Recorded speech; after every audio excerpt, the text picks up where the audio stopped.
A very good evening to all of you. I have great pleasure in welcoming you all to the Zoom meeting organized by MARC on the topic impact on laborers from informal sector with current migrant labor crisis from gender perspective. The concept of the meeting is to bring together the views, recommendations and suggestions and opinions of the experts of their own field. Through the meeting, we'll be discussing over current migrant labor issues in this pandemic lockdown and its impact on workers from informal sector, keeping gender perspective in concern. So my name is Pankuri Gupta. As a researcher with MARC, I work and also the host and moderator of today's discussion. We have a very distinguished panel today with us, and let me introduce to all of them.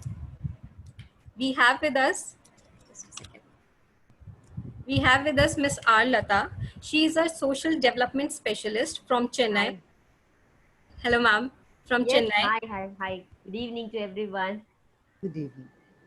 She is a social development specialist from Chennai, 22 years experience in women empowerment, microfinance, poverty reduction, youth skill, and employment creation, disability sector, life skill training to factory workers, and she also worked in rural, urban, and tribal areas of Tamil Nadu, Andhra Pradesh, and Karnataka. We welcome you, ma'am. Thank you, Mercury. We also have with us Ms. Shehnaz Rafiq. Yeah. She is a trade union activist, national secretary at National Platform of Labor, Health and Environment, national coordinator for garment and home-based workers at All India Unorganized Workers Congress, and former project coordinator textile and RMG South Asia at Industrial Global Union. We welcome you, ma'am. Thank you, Pankuri, and it's an honor to be in this platform. Thank I you. would love to hear from Dr. Kavita also. We have with us Ms. Chinmay. She is a labor right activist, Nirmana NGO, and National Coalition for Domestic Workers' Right. We welcome you, ma'am.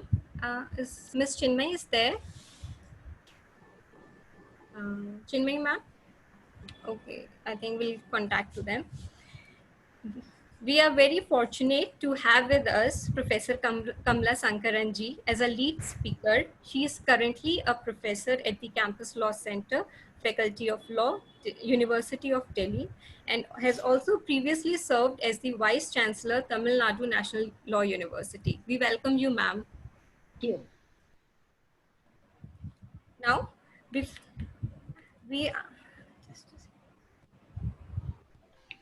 before we listen to our distinguished guest speakers, I invite Ms. Seema Mishra, the member of MARC Executive Council and MARC General Body. Ms. Seema Mishra is a senior lawyer of human rights and also has a deep understanding on the issue of female workers working in the unorganized sector.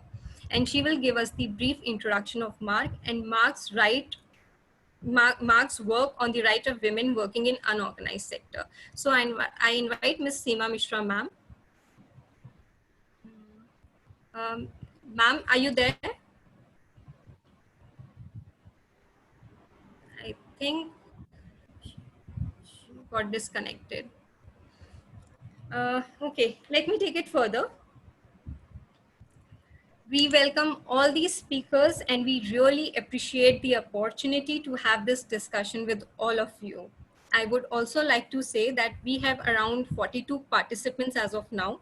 We have registration around 150 participants, so we are expecting more of the participants. I invite all of the participants to bring question and write the question in chat box by addressing the name of speakers to whom the questions shall be put. We will be taking those questions after the 40 minutes of discussion. Okay, all right. Now, I think let me begin with the discussion. We'll start with Ms. R. Lata to start with the discussion. Thanks, Ms. Pankuri.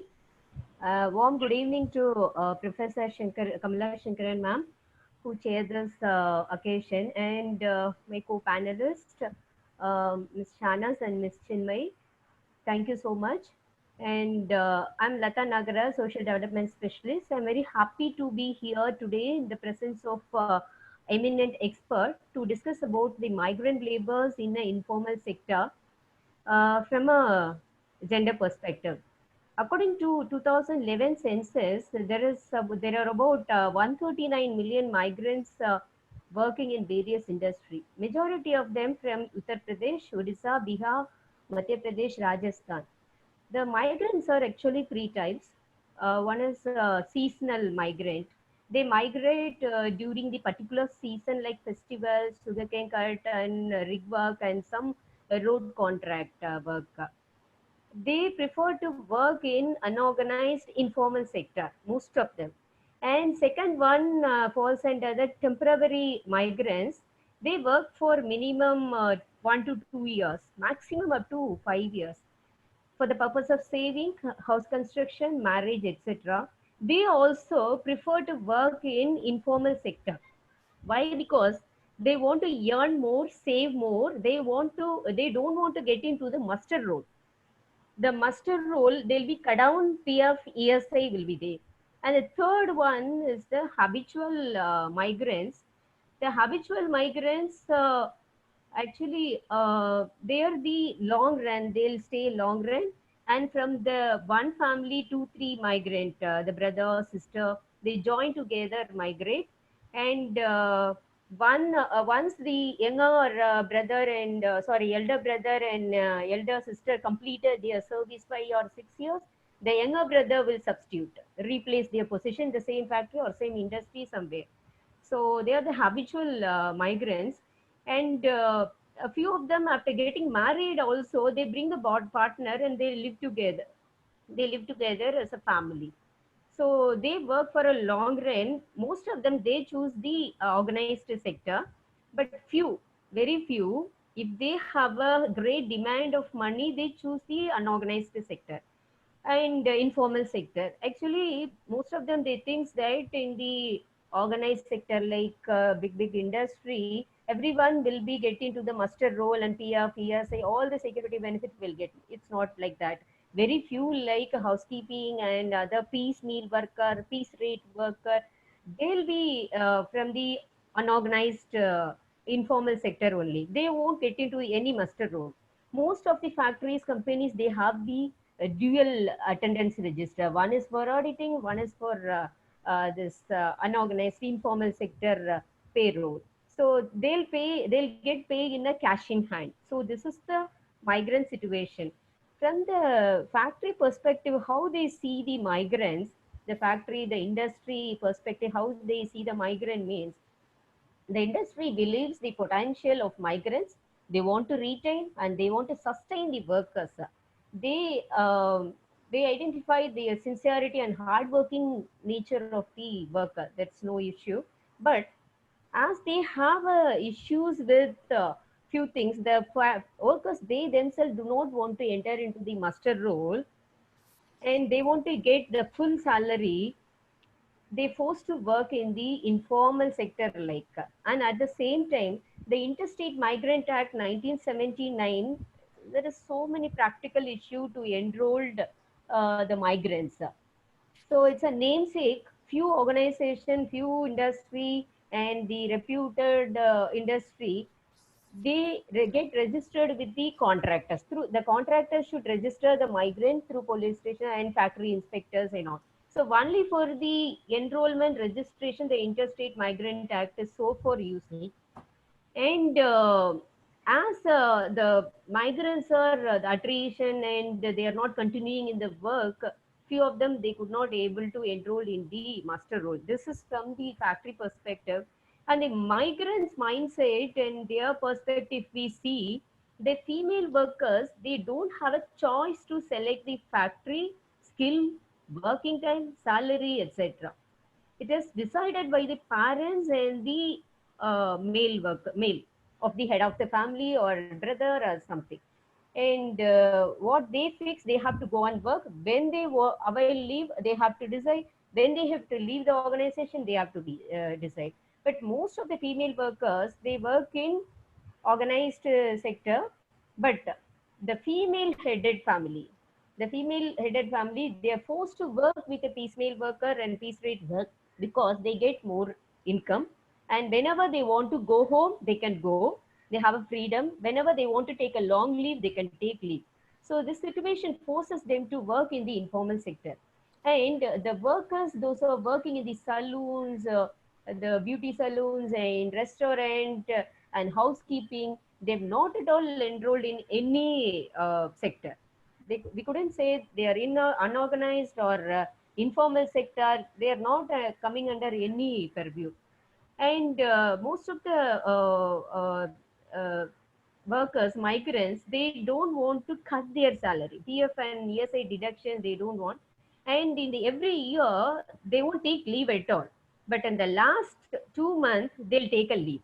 Every year, they want a 1 month or 2 month leave, or sometimes 3 years once they'll take 6 months leave. So this is not possible with the regular muster roll worker. So they don't want to take risk on their job opportunity. They choose to work in the informal sector. This is from the migrant perspective. They find it difficult. At the same time, why they choose the informal sector. And at the same time, those who work in the formal sector also this time got affected. Actually, the Labor Dispute Act 1947, there is a one clause is layoff, but it's not applicable in this situation. It's not anywhere they've used in this situation. That's the one thing. And if we see the government side, what they the inconsistency with our government so far, whatever the law and amendment, which is not captured the problems of migrants exactly, especially in the entry and exit point and employability and social welfare scheme coverage. It's not at all covered so far. So this is the thing. And one thing, this this this migrant issue is handled by the concerned state, not at the national level. But it has to be taken at the national level, because in one state there is a migrant from all the states. So from the national level it has to be taken, but so far it has not taken. If we see the gender-based issue during this COVID pandemic situation, as I stated earlier, the female workers, there is no job decision. It is decided by the family members. So now I heard from the factory person and from the migrants, the family person, they don't want to send their female to Chennai, because the social media and other media is projecting is Chennai is a second place. So how come we can say? No, no, Chennai is somewhere far away from Tirupur. Tirupur is not at all affected. No, no, no, no, we don't want to say. So this is limited their job employability of women. So through which their financial service is also limited. Previously, they could get some amount in their hand, access to money, and they could able to spend and they could able to decide what they want. But now it's limited. And when we see the informal sector, they'll receive the cash in hand. They'll deposit, they'll transfer the money to the family members, the villagers, through money transfer. They won't have money. They'll spend their expenses with OT and other expenditure, other money only, other income only they used to spend. So now they are in a pathetic condition. They could not able to spend. They didn't have money at all. Those who remain, still few of them remains in the state, also they don't have money. They went back to the village, also they don't have the money. So again, if the 40% of the migrant from the female only, they'll come back, that too after a year. They won't immediately come back, because wherever they spoken, they told, no, I can't come, we won't come, because my father is restricted, my mother is restricted. And at the same time, few of them told, we have limited access to menstrual product. Why? Because nowadays they were very giving very importance to the food items. So the for purchasing food item itself, they don't have money. So they don't think about the menstrual product, and that too, the menstrual product is not available in the village area and all. So that is the another issue they told. And the pregnant women, as considered the COVID-19 situation, as they were considered as a vulnerable, the pandemic situation, induction of new female worker is something alarm, because they don't want to take the pregnant women, because they will have to retain and they have to treat them very careful. And so due to this, they can't avail the maternity benefit. The women can't avail the maternity benefit, and they'll be jobless. And female are not able to access finance. Now they don't have finance in the family. They won't allow them to in a decision making process and all. And in the single women headed family, most of the industry person, they told we can't provide the same salary, same amount what they got earlier. So this is giving pressure to the single women, the women headed family, to work with the less salary for the long hours. And money income is which is deciding the food intake.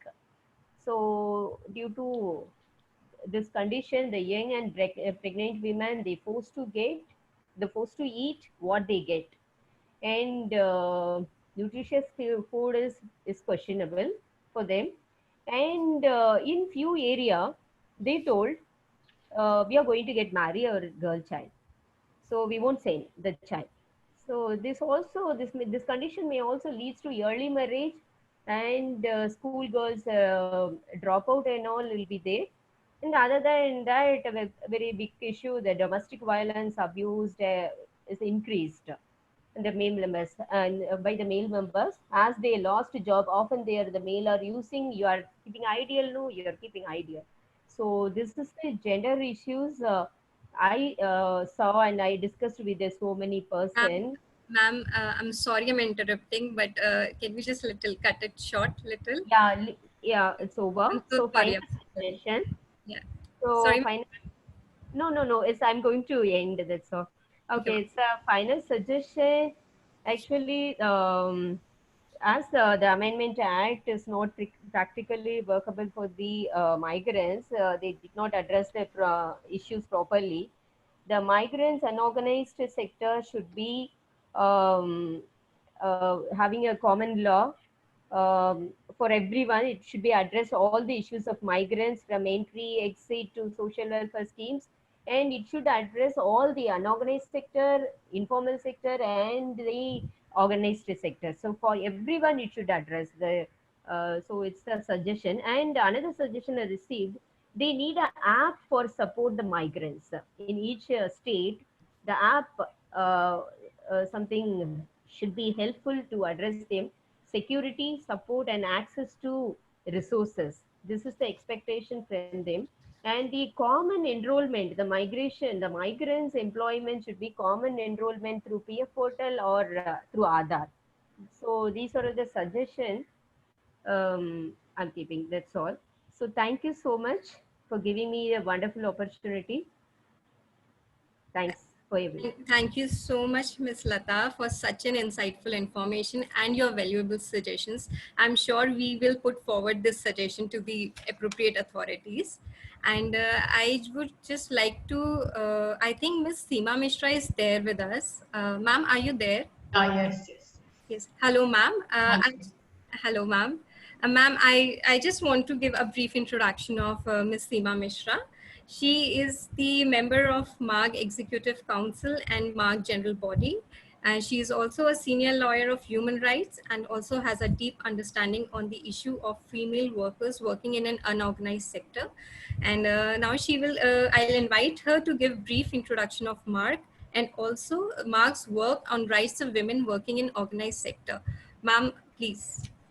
Yeah, good afternoon, and I thank Mark for actually and Noor's team to such an appropriate topic at this moment, because what we are seeing really is the impact of the informal sector, what the lockdown has had and on it. And so Mark was established over 2 decades ago. It's a pioneer in legal empowerment. That means trying to tell people their rights and trying to in different parts of at the grassroots level. And about 20 years ago, we started working on migrant labor. And the first work that we ever did was on the Interstate Migrant Workmen's Act. in 1990-91. We simplified the law, also did grassroots studies to see how it was being implemented. And from there, ever since then, we've been doing legal empowerment, talking on rights of labor, particularly migrant women, and on domestic workers, and also child labor.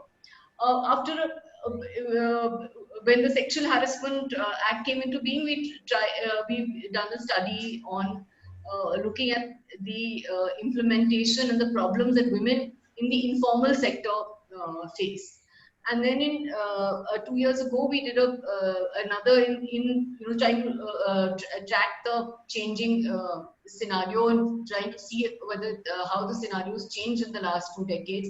It was a study on women in the informal sector, looking at domestic workers, agricultural workers, construction workers, and home-based workers. Yeah. And it was very interesting to find that the women workers form 94% of the women that are who work are in the informal sector.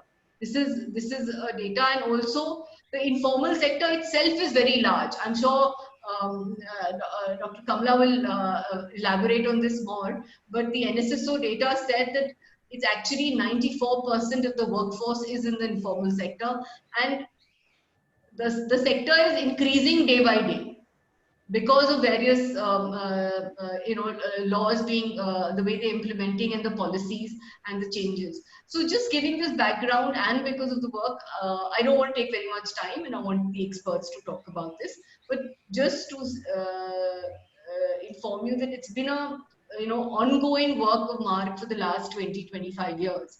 And the only thing I can say is that I was involved in the manual and the implementation of interstate migrant, working on the implementation of the Interstate Migrant Workers Act in 1990, and it's very difficult that not very much has changed, only the situation has become worse. And we're seeing this extraneous circumstances having a very, very adverse impact on it. Thank you.